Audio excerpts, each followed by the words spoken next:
Hi అండి అందరికీ. మళ్ళీ మా పూలు కోసుకోవడానికి మా చెట్ల దగ్గరికి వచ్చేసాము. చూడండి ఎన్ని పూలు ఉన్నాయో, గుత్తులు గుత్తులు పూసేస్తున్నాయి. అసలుకి 10 మూరల పూలు అవుతున్నాయి.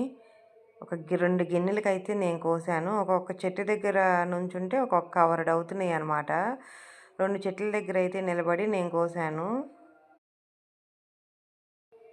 ఇంకా ఈ చెట్టు దగ్గర ఇదంతా ఒక్కటే చెట్టు అంత పెద్దగా అయిపోతుందనమాట. కొమ్మలు కొమ్మలుగా పెద్ద చెట్టు అయిపోతుంది. అడవిలాగా అయిపోతుంది ఒక్క చెట్టే పెద్దగా.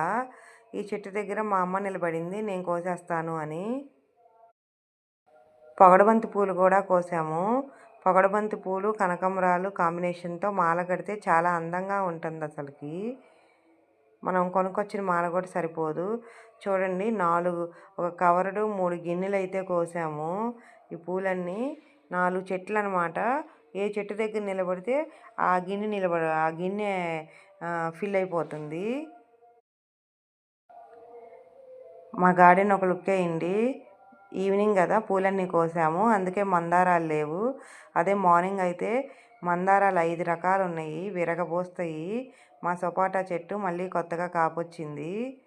ఇంటి ముందు పందిరైతే పడిపోయింది, బరువు ఎక్కువైపోయి మళ్ళీ కొత్తగా వెయ్యాలి. అమ్మ చూడండి ఆ పూలన్నీ ఒక పెద్ద బేషన్లోకి మారుస్తుంది మాల కట్టుకోవడానికి. ఇంక ఇవన్నీ మాల కట్టాలి. మాల కట్టడానికి 1 గంట సమయం పట్టిద్ది. ఈ కనకాంబరాల చెట్టు ఒక్కటి పెట్టుకుంటే చాలు మన ఇంటి ముందు. ఇంకా మనం అసలుకి పూజలకు కానీ, మనం పెట్టుకోవడానికి కానీ వేరేగా మార్కెట్లో పూలు కొనుక్కోవాల్సిన పనే లేదు.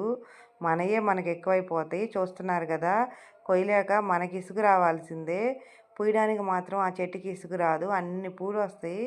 ఇదేం వెరైటీయో కానీ భలే ఉంది అసలుకి. సౌందర్య కనకాంబరాలంట, కృష్ణా జిల్లా నుండి తీసుకొచ్చారు ఈ బ్రీడు. ఇంకా ముచ్చట్లు చెప్పుకుంటూ అమ్మ, అక్క, నేను కట్టేసాము. నేనేమో కడుతున్నాను, వాళ్ళు అందిస్తున్నారు.